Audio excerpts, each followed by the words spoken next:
Hi, everyone. So we've got a bunch of people joining. We're so glad that you're here. I always love to see where everyone's from. So, you know, the typical Zoom chat box thing. Go ahead and start saying hello, and we'd love to hear where everyone's calling in from. Um, we still have a lot of sunshine here. Wow, we got Washington. Hello. New York. Hi, New York friends. California, of course. Was that Guadalupe? What was that? Wait, I gotta look in here. Now, as we get ready, so Jenna, let me know when you're ready for me to start an introduction, but I think we'll let everybody get on here. Let's remember what we all signed up for was a conversation. So I'm definitely gonna start this off in conversation mode, saying hello to everyone. We're so glad so many of you are here. We got Hollywood, Los Angeles. Wait, how come I can't see oh, I gotta look at the attendees thing. Hey, is that John Morris? Did I just see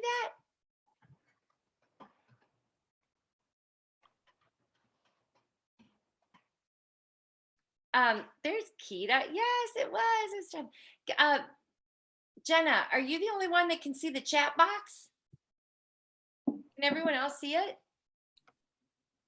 So the panelists can see the chats that are coming in. The attendees are not able to see Oh, the okay. chat. So keep on reading them out like that. That's now perfect. I can see it. Okay, so we have Tucson, we have Ventura. Oh, there's Jonathan. Yes, it is. Hi. All right. Some more Phoenix. Oh, Andy, hi. You and I've exchanged emails recently. So nice to be on a one-way conversation with you. But hello, Texas, Florida, Virginia. We've got it all over the place. Did I really see someone from, hold on, I'm moving back up here just to look real quick. Bristol, Rhode Island, Chicago, Reno, Nevada, Delaware. Oh, we have another Delaware there, Sylvia. Yes. Yay. Oh, I knew I saw Guadalupe, but it's Guadalupe as a name. I love that name, by the way. Guadalupe, I like to say it all the time because I like the Saint Guadalupe. Seem to find that all over the place. Anyway, so it's so wonderful to see all of you. It's just a few minutes after 4. Hi, Shayna. Nice to see you. Oh, Keita, did you see Jeff's?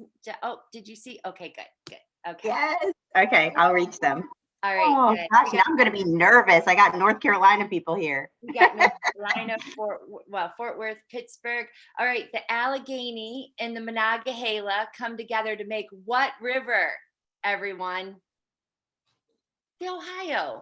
See, only Pittsburgh people know that. I'm sure Vanessa's laughing. My family's from that area, so that was always a quiz. Hi, Jen. We got Jennifer in from Arizona. All right. So, Miss Jenna, this is really your show, but are you ready for me to kick things off? Yeah, get us started. Okay. So, welcome everyone. I'm so excited. Like 76 people so far have chosen to spend their evening with us. That is really validating. So, I just want to say thank you all for being here. I do have just a brief introduction, though I'll want to just keep talking all night because this is all about conversations, which is my favorite thing to do. But really, I'm just so excited that all of you are here to join us for our first episode, because that's what it is. Because last week, thanks to you Texans and your weather, we had to cancel Shayna last week's, but we'll catch up. But this is our first episode of Conversations with Caregivers series. And this is, was brought about by our great friends over at USAA and also all of you in the caregiver community that came together and said, what were some of the things, in addition to what we were already doing as a community, that would be really, really helpful during these times? And so one of those things that we heard is that we're all together in this great world of Zooms and webinars and whatnot, but what about real conversations? So what's fun for me is to be kicking off this first episode with my friend and colleague, Keita Franklin, because she and I have some real conversations. So we did hear that from all of you, that you wanted a place. And so there's also things that we hope will happen after this hour together. And that will be like with Sylvia, who's connected with Military Veteran Caregiver Network, that has a great place for peers to support one another, that these conversations will continue. And then as I'm looking at many of our friends that are here, you also have a tremendous role to carry this conversation back to where you have contact with others. So tonight we're talking about social isolation and loneliness. Now, I would like to claim this topic as something that has been so important well before 2020 and the pandemic. Our current Surgeon General was also a Surgeon General in administration before, Vivek Murthy, and he has talked about loneliness being a health epidemic greater than other things that hit the top of the list, right? Heart disease, smoking, like pack a week or whatever that statistic was, which was actually not right. But anyways, he has worked long and hard on talking about social isolation and the effects of loneliness and the tremendous health effects that that has for individuals. And so we know that that's very important for those of you that take on this tremendous and fantastic role as caregivers. And in many aspects, we're all caregivers right now, right? Like today, my cat needed me like beyond anything. And that was kind of driving me crazy. Anyways, I think you guys know what I mean. So we're going to spend some time talking about that tonight with our two guests, who I'm going to introduce because I'm supposed to stay on script. But again, really want to sponsor or thank our sponsors, USAA, for giving us this opportunity to engage with all of you. And again, this is supposed to be really conversational, providing resources. So this is a place for you to take back, continue on the conversations, continue on with these resources that are going to be able to help just create deeper connections and more useful materials. So first and foremost, Sylvia, because you're next in line for me. So Sylvia and I just met before we came online live.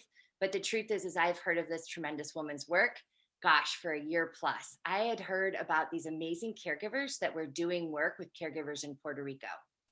And as I read her bio before coming on board, I was like, oh my gosh, this is the woman. Like, this is the woman that I've been hearing about all of her work in Puerto Rico. So she is a wife. She is a caregiver to her husband, an Army veteran. And so as a caregiver, Sylvia, like so many, found a tremendous gap of information that was available to my minority veterans and to their caregivers. And so this was the one thing that I shared with her, is that she influenced Psych Armor to say, if we develop any additional, especially print material first, but any additional material for caregivers, it will be bilingual, with Spanish being our first language. That was because of her, and we never even knew that. So she is a peer support facilitator for a group of caregivers for the in Puerto Rico with the American Red Cross. Many of you are already connected to the Military Veteran Caregiver Network, the tremendous work that they're all doing over there. And she is a 2020 Elizabeth Dole Foundation Caregiver Fellow. So welcome, Sylvia. Then I'm going to turn over to Dr. Keita Franklin. And so I'm going to read her bio, but then I have to say a little bit more. So she is the Chief Clinical Officer at Loyal Source Government Services. If you do not know who Loyal Source is, you need to know. So in all those ways that so many of us are touched by care in our systems, oftentimes it's because of the people behind the scenes and companies like this that make sure that we have the systems and support within our community. So they're really a great company. And so they are the nation's leading healthcare solution provider. She also serves as a co-director at the Columbia Lighthouse Project. And again, for many of you who already know about this, know the tremendous work that's being done there. But I also encourage you to take a look at some of the work that's coming out of there, and as well that Keita's doing. But prior to this, many of you may have known her as senior executive in different roles, like at Psych Hub, which is an extension of Psych Armor from the founder, Marjorie Morrison. But I know Keita from the tremendous impact she's had on my life, being a leader within the DoD and the VA.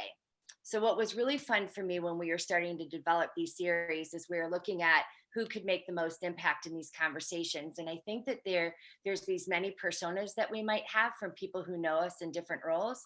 And so in my roles that I knew from Keita as an executive, I always looked at her and I said, oh my God, she's a social worker, and look how she got there. But then as I got to know her along the way, I found out a lot more, and that she also is a military family member through and through. She understands what it is to be a caregiver and have a caregiver in every lane of family. And so she's also dedicated her work to that. And so I just hope in today's conversation, you're going to learn about two women who have really taken personal stories and personal narratives and drove that to be their professional, like, umph and pow. So thank you both so much for joining us today. And I know that you have key points and key topics, and get your ball rolling. And Keita's got her Korean like Starbucks cup, and she's ready to go. I'm having a chat. I think we should start with Sylvia because she's got quite a story. Thank you, Will. Thank you for the introduction. Yeah. Well, yes, I am a caregiver of my husband. Is more than 10 years. He was mortuary affairs. He was deployed 3 times, and in the last deployment, he was hit by a blast of a mortar, which caused a laceration in the middle inner ear, provoking him having Meniere's disease. That is a condition where it's not treatable. Well, it's not curable, but it's treatable. It is a combination between dizziness and out of balance, that suddenly he can be walking and suddenly he's down. He lost his hearing on the right ear, and also we have the most impacted one is the PTSD, agoraphobia, anxiety, TBI, several others, like the list is infinity. So I started having these type of caregiving roles without knowing I was a caregiver. Actually, I thought it was just a duty of a wife to be seeking for information and try to put him in the right direction. We started working with VA Wilmington here in Delaware, and I have a really funny story because because of my language, I understand and I speak English constantly, but the medical terminology is kind of hard. So I was going to VA with this notebook this big, where I was going and taking all notes and finding ways to understand what was going on with my husband. So when I came back home, I had the job to start working and start seeking for the information to understand what was going on with him, what the terminologies were, and also bringing back the whole notebook questions to figure out how to help. I found out in that place that I was feeling alone. It is not just because I thought I was, my family and my situation was unique, but also I have a lack of information in my own language. Like I said, I understand and everything, but the problem is that sometimes terminologies are hard, and I needed to have that input to make me confident. I study, I work, I search, and finally I met some other caregivers through Wonder Warrior Project. One of my mentors, I found her there, and she guided me through everything. We were getting together, then I found more caregivers and more families that were going in the same situation, and that is when I find out, first I was a caregiver, second I was not alone. So it is a great feeling, and with that support and that stability of knowing that I was not alone is when my family start to coming up and try to find another ways to help.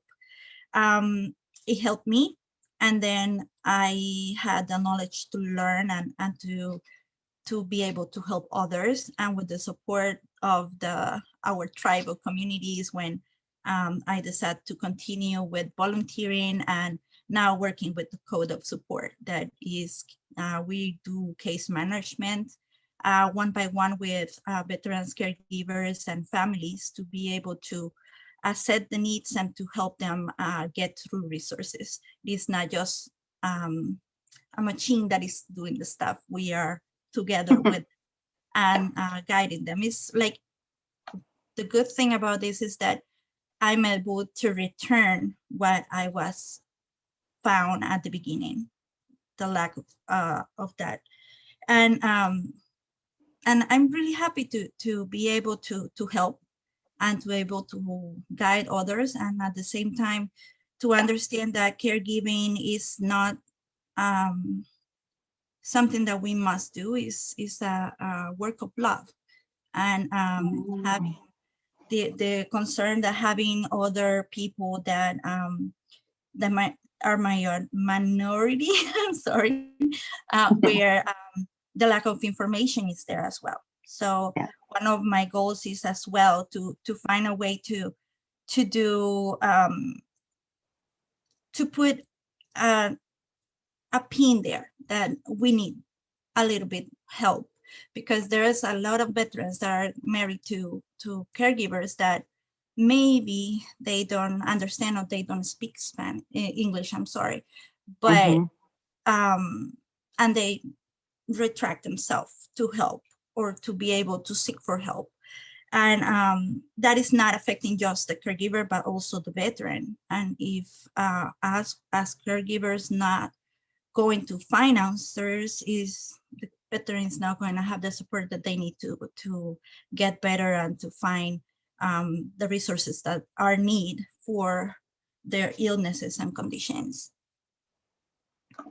And it's so interesting to me, Sylvia, to hear you talk about it. Like originally, you didn't even know you were a caregiver, and you thought about it in the context of like it was just your everyday duty, because that sentence just resonated with me so much. Because a few years ago, I can't exactly remember when, but I was out to dinner. Of course, all of us know Steve Schwab at the Elizabeth Dole Foundation and a Psych Armor board chair, and we were out to dinner and he was going on and on about this caregiver story and caregiver this. And it was my first time. I had always thought caregiver was used only in the context of military and veteran, and with like severely wounded veterans, of course, like your husband and so many others.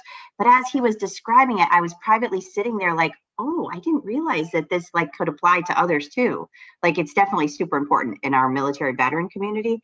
But you know, over the years, we've probably all done some form of caregiving. Like I mean, I always talk about my own sister. I have a sister 2 years younger than me that was born with cerebral palsy and a seizure disorder and epilepsy, and I think I was her caregiver for many years as a young person. I certainly helped her bathe and get dressed and go to school and walk to school and get home from school and all sorts of things. And, you know, people were afraid of her when she had seizures.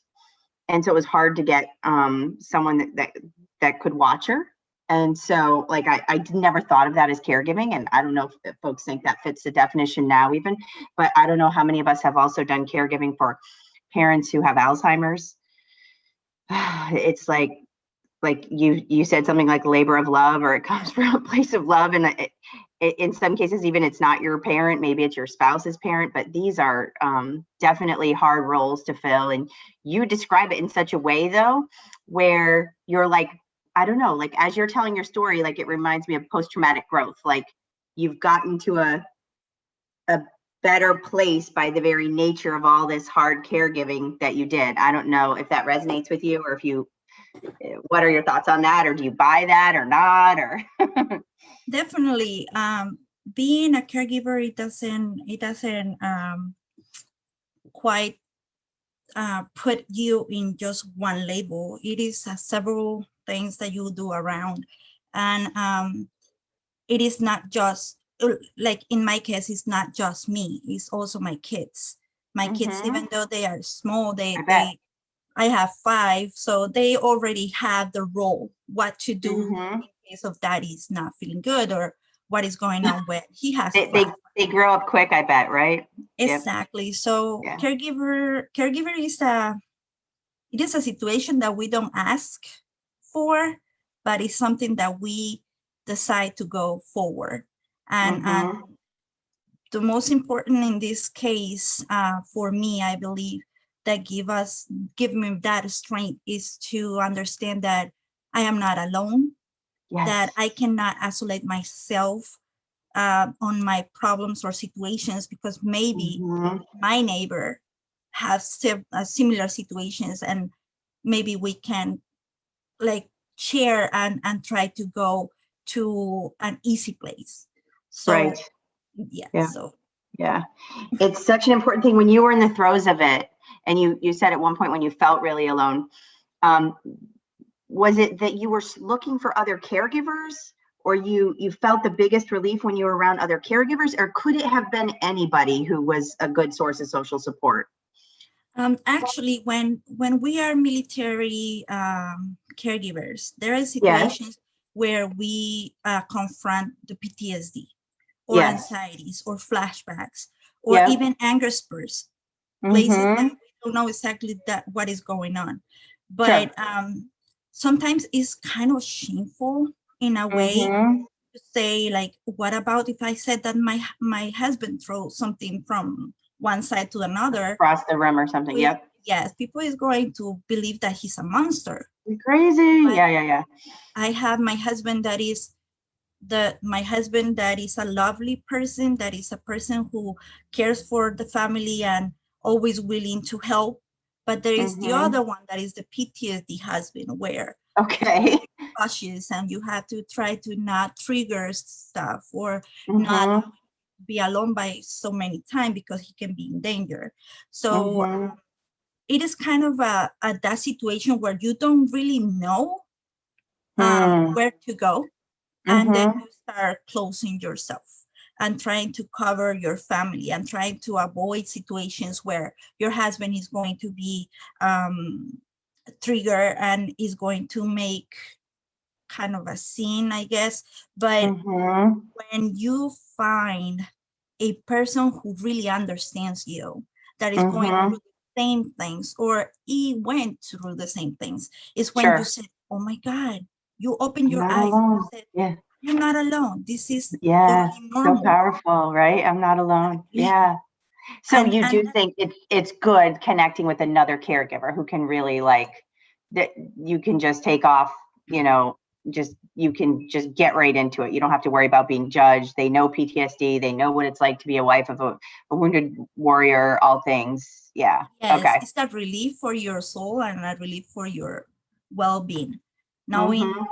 Knowing that in and titled the situation is when you have the power to go forward, to find resources, to get other people to understand your situation and Mm-hmm. your family situation, and to get in a happy medium where you are good with it. Mm-hmm. I bet some caregivers today are wonder like, what are they ever going to get to that point that you got where they are good with it? And it sounds to me like you're saying like one of the first steps was actually like getting support, like finding someone so you know you're not alone. Oh Exactly. my, it's so powerful. You know, over the years, I had the chance to study a little bit about social support.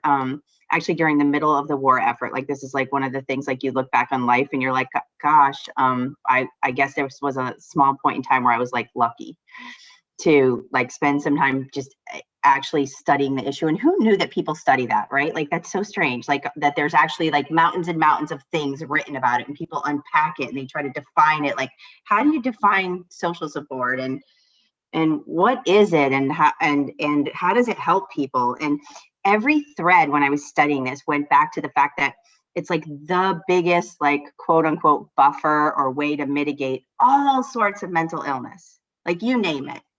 Like if people are struggling with anxiety, social support will help. If they're struggling with depression, social support, PTSD, so alcohol, substance abuse. Like it's just amazing to me that it's like this one common thread. And I know you and I were talking about it with caregivers, but like your husband, I bet too, needed some, like, did he start to feel as well? And if I'm asking a question that's going a bridge too far and what you want to share, please say so. But I'm just curious about his own, Yeah, no, like, definitely there is. Unfortunately, there's a stigma in I am strong. I'm a man. I am a army. yeah, I I can am do a this. marine. I Yeah, am, you name yeah. it. But Mm. you have to be strong. And if you are looking weak, you are broken, and that's Mhm. not the Even when case. you're a veteran, like you're not on active duty anymore, but they still carry that. Yeah. Exactly, and that is not the case. Um, Hmm. more and more we've been seeing how veterans are getting PTSD and they are getting invisible wounds. That is Mhm. You're the right. the name of it. Because my Right. husband, if you see my husband is a strong guy, really friendly, but when PTSD comes through him is when you understand. But people doesn't think that he's sick, or they don't Right. think that he has a condition. Why? Because there are invisible wounds. Even the Mhm. Meniere's disease is invisible because he can be Wow. totally fine, but Right. suddenly he's just struck. So yes, Does social support help him too? yes. Okay. Actually, Tell us when more we about that. yeah, when we start going to like I said before, with Window Warrior Project, is when he found that he was not broken, that it was something weird, there was something wrong with him, Mhm. but knowledge is the key too. Mm. So there is a lot of military that doesn't understand what is going on, and they just shut themselves. Sure. But when they put a name is when they said, okay, I have PTSD. They decide to own it and then go ahead Mhm. for help. And they are open to find that resources, and they are open to receive the treatments and to get better for them, for the Mhm. family, and for the environment. For And all then, this. and then did he like meet friends there and like that did the same thing that went on for you, where like you felt like you weren't alone, like someone else knew your plight? Like, did he have the same experience too? Yes, and the good thing on that is that they have their own language. So Oh, okay. so they said, okay, yeah, this is happening, and this is how it helped. And they get together and they can speak for hours, whatever their needs, or simply just sit down and see each Mhm. other's, and they understand each other's. Yeah. He Yeah. met his best friend through this type of groups, and actually they support each other's. When one is down, the other one is going to pick him up, Oh, good. and Okay. vice versa. So yes, it is important for the veteran as well, because they are not broken, they are just having an issue. Mhm. It's amazing to me, like the health outcomes that can come from like lack of social support. Like we think it's just like, oh, it's nice to have a good friend. I mean, I even think it, right? Like the older you get, it's like even hard to make friends, I think. Like I don't know how many people would admit to that on the chat, but like the older you get, it's hard to like make time for friends. It's hard to meet new friends. But all things social support are, it's not just like fluff. Like it actually, like if people feel lonely and isolated over periods of time, like they start having all these like physical ailments, or they start like deteriorating, their health goes down. It sort of depends like what you believe, what study you read, but like you see like mortality rates. So basically like the rate with which people live, their length of life is impacted by being lonely and isolated, which on the one hand is like such a thing we can fix, right? Like Mhm. it's amazing to me. I'm curious what your thoughts are, if you're willing to share anything about like physical health implications to not tapping into social support. Sure. One of the situations in this case is when you have PTSD, when you have anxiety, in my husband's case, agoraphobia, where they are not willing to share with others and they get overwhelmed in social situations, is where high blood pressure comes, is There we when it go. comes Yep. gain weight, is when it Mm-hmm. comes I'm scared to get out, so I am not going to do any physical work. So Mm-hmm. that comes to a point where, of course, is going deteriorating. Another big impact on it is the thoughts. Mm-hmm. Being isolated, it makes you more prompt to feel that Like that that yeah, that voices in your head that you are not worth it, this you negative are track broke. going on in your mind. Yep. Exactly. And that is what unfortunately makes a lot of people end up in suicidal. So it's really important to have somebody to speak with, and not just your spouse, but a friend Mhm. or a person who really understand what is going on and help them to carry that with you. Yeah, it's so interesting to me. Like Tina said, been doing a lot of work in the suicide prevention space. And this is also like the number one, risk factor: isolation, loneliness, the number one way we can protect. And so people over the years had this tendency, I think, to think like if someone is struggling with suicide risk, that we need to like scoop them up and get them in the hospital, or like just, especially it's rampant on the active duty side. Like if someone is struggling, like get them to the MTF, as if that's like some kind of magic wand that will like, when really they're looking for like a close connection. Exactly. Like they're looking for like a relationship with someone else that has meaning for them, which is like, something that we can fix outside the hospital in so many ways. Don't get me wrong, like mental illness needs help in a hospital. I'm not knocking hospitals, but it's amazing to me that like sometimes when you can just like have a heart-to-heart conversation and connect with someone at a high level, you can walk away like feeling like a load off your back and 100 times better than anything else in the treatment bucket or whatever, if that makes sense. Yes, that's true. And actually, after there is a situation that I can see during the years, is that when people goes to the hospital, or when the veteran goes to a rehab, or they need to have a support system on the back, where they are out and they are not going to the same spot. The loneliness, isolation, Right. having a support system, having a peer support, having a battle buddy that help them go through it, to know that they are not alone, is something that is going to increase the confidence of they can do and they can get out of it. Is the same with the caregivers, is the same with the military kids. Why? Because they also need to have that support, that they know that maybe we don't talk like in months, but when we come back and we said, we're here for you. I know that I have several people in the other end that I can be reaching out in case of. But caregivers and even the kids suffer as well for physical conditions, because it's the same thing. They are stressed, they are worried, they don't know what FDA is. So high blood pressure, blood sugars levels, everything is backaches, headaches. Yeah. Exactly. I'm so glad you brought up this piece on the kids. Well, two things I want to ask you. I want to talk about with the group too. Maybe you've heard of this term. They have this term in the field called like transgenerational transmission of trauma. Have you ever heard that?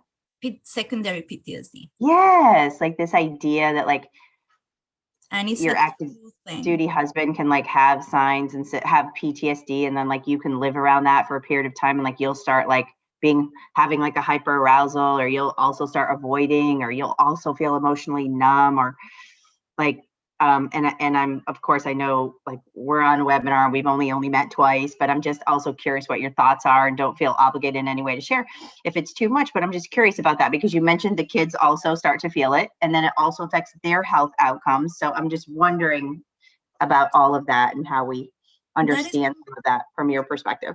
Yeah, that is completely true.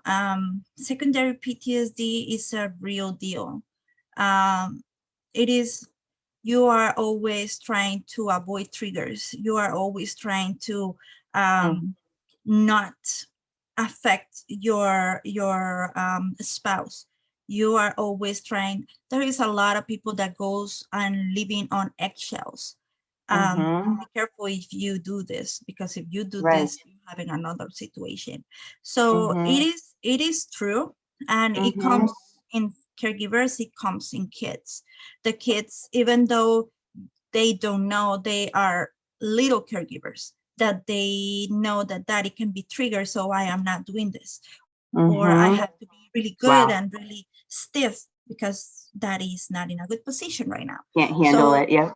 Exactly. So it is. And also another thing that is real is the burnout, the caregiver burnout. It happened to me because of this loneliness as well, the isolation, where I try to put everything on my plate. I try to manage manage everything. Right. And you're not Superwoman, right? Like it doesn't work that way. Came to a point that you just break down. And Yep. and yes, it is something that it needs to be addressed, and with the support. And I cannot take this enough. It's support is what makes you go through. Peer support, mentorship, Hidden Heroes, that is a really good organization where you can go and check the different resources there. Code of Support that has Patriot Point, one of the biggest database, iCloud database, the system where you can go and find anything everywhere in the United States and even outside. So we have resources. We need to learn that they are there to be helped, and that they are not alone. We are not alone. And so many times I think people get the fact that there's resources. I mean, sometimes I hear people saying like, oh, we're drowning in resources. There's so many resources, which is always good.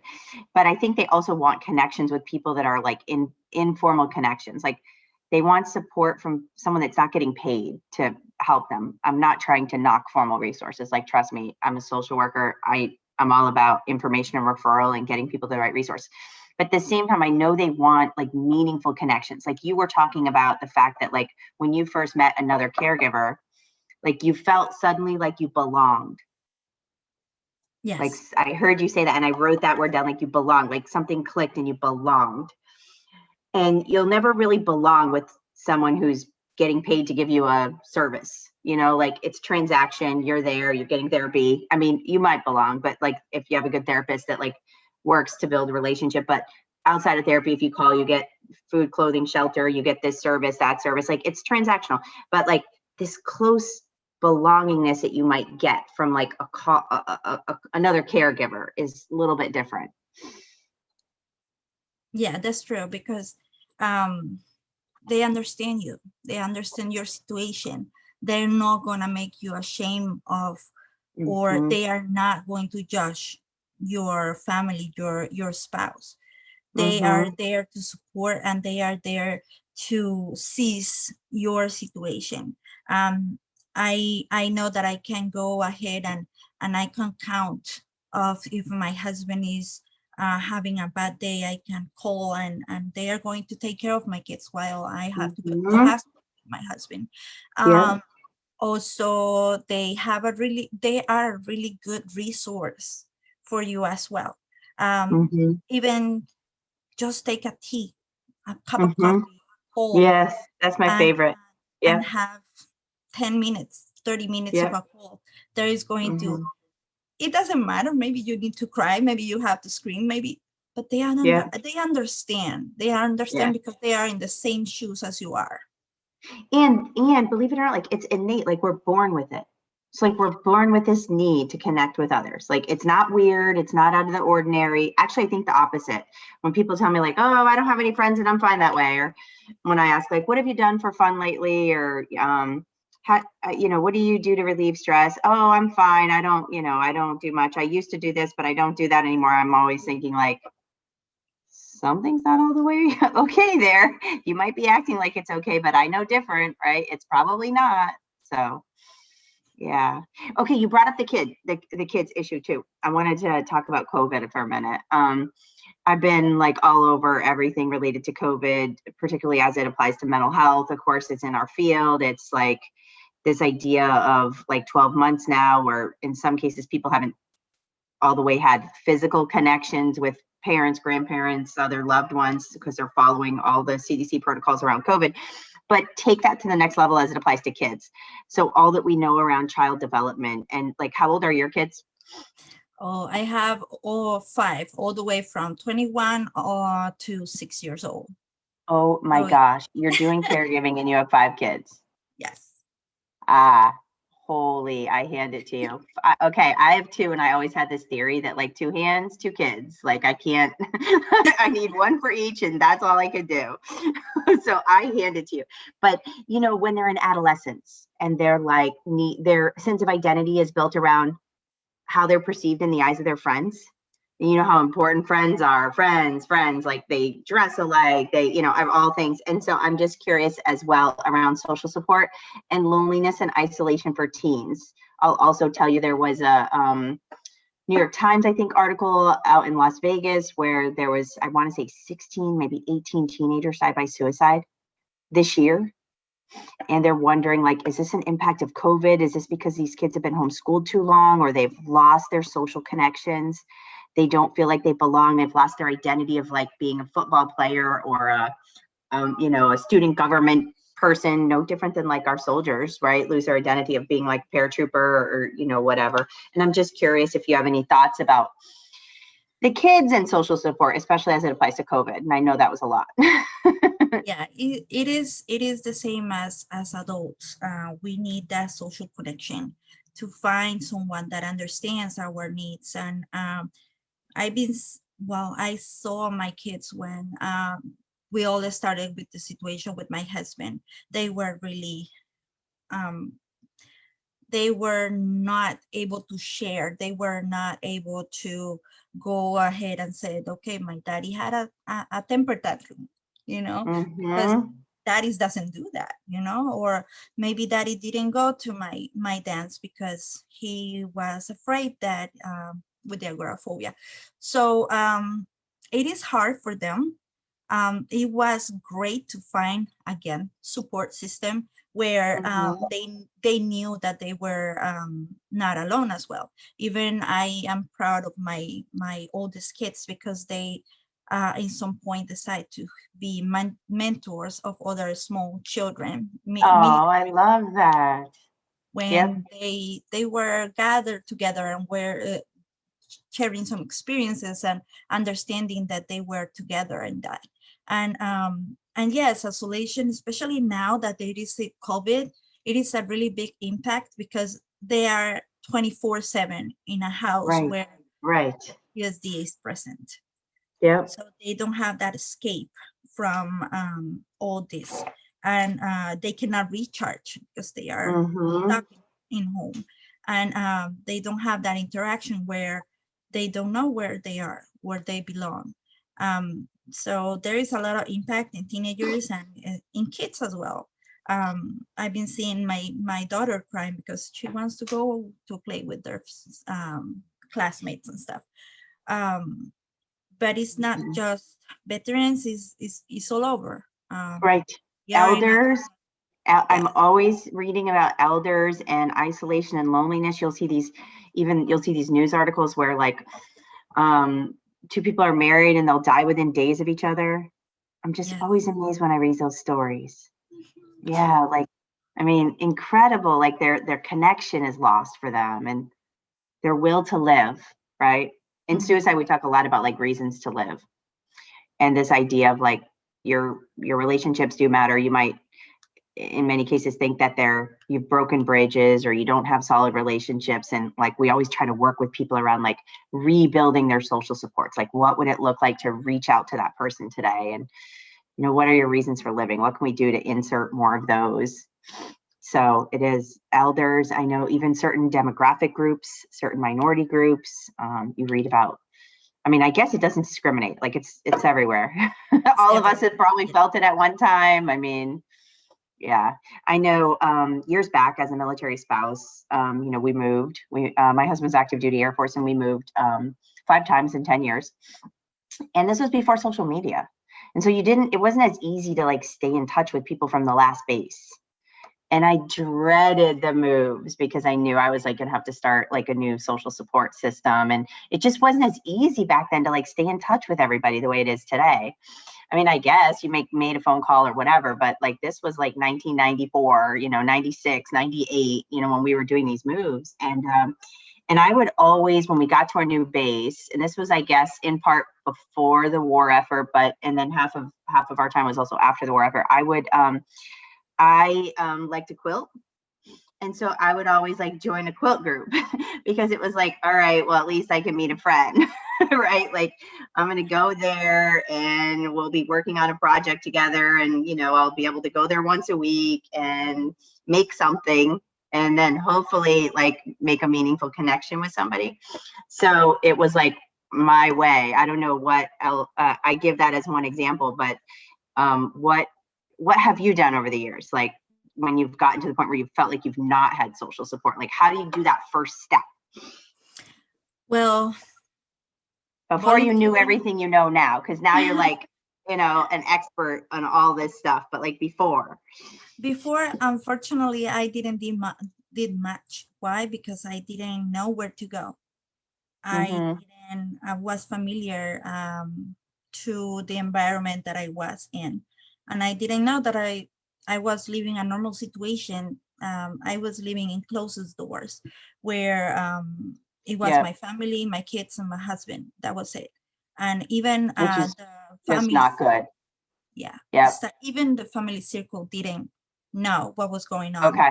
Like behind. even like your parents, your brothers, your sister. Yeah. Okay. You were No. really closed Yeah. system. Okay. Because the same Wow. thing, the fear of judgment, the fear of making my husband look like a monster, knowing that he's not, that he was an illness, it was not him. Right. So I was definitely lucky to find that group. And the most important is to put a title. You are a caregiver. You are a military caregiver. You are a person who is not alone, and you are a person that doesn't matter how your spouse looks like. It is the person that is there, and the PTSD or any other conditions is just a condition. They are not belong to that person. And that is the most important. And as long as you get that title, as long as you understand that you are not just a person, that you are a caregiver, that you are a support, you are going to have other people that is going to be practically like magnets to you. You are a caregiver, own that. Now the other people is coming through and is going to understand that they are also caregivers, or they already knew, and they're going to push you forward because they already passed through those experiences. So open mind to find that type of groups, going to VA, going to the American Red Cross. Going to, right, volunteerism is like a big thing, right? Yep. Yes. Yep. I always read about that too. It's like a big protective factor for depression, getting out and participating in something bigger than yourself, like that brings you great meaning and joy. Yeah. When I got the blessing of having those support systems, after that, I thought like, okay, I already have it, but I was thinking in the other people that didn't. So the knowledge that I had, little or big, I don't know, I tried to reach out to others and try to start going around and trying to figure it out how to help. I found a military veteran caregiver network where I started working with, and then fortunately I got into the fellowship of the Elizabeth Dole Foundation. That's and awesome. Those are like platforms. And now that I'm working with Code of Support, where I know that I'm there for people, and it's not just helping them, but also helping myself. To know that So it's reciprocal. Wow, that's powerful. Knowing that I can give back. It is something that suits me as person to and in some point sounds rhetorical, I guess, but right there is when I know that I'm not just a caregiver. I am Sylvia. And I am the person that can give and the person that can do things other than being a mother. Caregiving. Speaking of, like, we can't, and this is kind of our last topic probably, because I'll turn it back to Tina too, so she can give us some words of wisdom too before we wrap. But we can't talk about caregiving without talking about self-care. Exactly. Self-care is like a big thing, right? Like for all of us, whether you're caregiving or not, but like what tips do you tell others, or what worked for you in the self-care bucket over the years? I'm going to tell you something funny, and to be honest, I hate it. Humor. We like humor. Yes. I hate it with all my heart. I hated when people was telling me, you have to take care of yourself to take care of others. Okay. That sentence. Put on your mask before you can do this. Yeah. I've heard it all. Okay. I didn't understand because I was like constantly battling with that. And I was telling, but how am I going to take care of myself if I cannot go 5 minutes to the bathroom to take a shower? Right. How am I going to do this if I am Tell me how constantly? this works. Yep. Yes, but it and for me to get into the burnout, actually it was like hitting my head toward it. And I said, yes, I need to take care of me. Why? Yep. Because if I am not okay, the people around me is not okay. You had to like give yourself permission. Yep, this is good. Exactly. Yeah, so I love it. If I am not full, how can I share to others? If I am not well with me, with myself, with my serenity, how I am going to be able to care for my husband and for my kids, and to know and be clear on what to do in the situation of where I have to step up and run and do what I have to do. So self-care is really important. Now I don't hate it that much now. Okay, but what are some things you do? Like, what do you do? Well, what I do is like I take a long shower, and then I love to crochet. And I've always wanted to learn how to crochet. You might have to teach me that. Okay. YouTube. I have watched a couple videos. I have looked at a couple. I've looked at a couple for knitting and a couple for crocheting. Another thing that I like, that I get really stressed, but at the same time is really suitable for me, is the painting. Okay. Yep. By color. I've tried that. Yep. I am not the best one doing that, but I'm really enjoying it. Yeah. And that's all that counts, right? Exactly. And just breathe 5 minutes. Intentional breathing is something that is really good for your brain, and is really good for your soul as well. Yeah, that's such a good point at the end, like deep breathing. Sometimes you just have to take a breath. Yep. Know that it's okay. Yeah. Yeah. Thank you for sharing that. I'm so glad I got to have a visit with you tonight. Thank you. It was a joy. I want to pass it back to Tina, so see if she has any words of wisdom as we wrap. I'm sitting here like wanting to jump in every second, and then oh gosh, I gotta roll. Like I want to do everything. But what I also want to mention, and I really am so glad because you guys were so engaged in this conversation, but I do feel that everybody else, the 86, there was so many more before that are also engaged in the chat. I see. Nice, I didn't look at it along the way. I'm sorry. Yeah, no, there's no way you could. We didn't want you to. But I just want to say to everyone that has been taking the time to communicate with each other in the chat, I think that this is such a great way in our hard world now when you're not able to talk back and forth with Keita and Sylvia while they're talking. But it was really nice to see the different conversations that were going on. Great people, people sharing their story that aligns, Sylvia, with what you were sharing. And so, I just feel like we might have touched in a little bit of the area that we were really hoping to. I also just want to, say thank you for the candid realities. Sylvia, I love that when you said, if you tell me one more minute, to take care of myself, right? Like, and I think that's pretty consistent in the chat box too. So there was a lot of great resources that were already shared in there, but we also knew that we were going to be able to share more information after this episode, as well as all of you are extended to yet another network. So I just love the part of the social network. I think when I first dove into this work, especially when looking at military families, and we were asked, if you needed to call someone in a moment's notice, how many people would you have on speed dial? And when I asked that question from a research standpoint, I felt like that I couldn't breathe, because the truth is I maybe had one at that in the middle of the night at 2 a.m. If you had to do it, yes, I remember that. Yep. And that is something that no matter what community we reference that to, individuals across the board have less than 5. Military and our caregivers and this connected community, although I believe we are so connected, and you can see here today, everybody here is saying, I'm here for you. And this is why we do it, because we want your network to expand. So some great ones that have already been posted in the chat. We hope that at Psych Armor and everything that we do, our education is not ours, it's yours. You join our community to share what you do. We just are the vehicle and the catalyst to get it out there. So we have resources at the end of our course.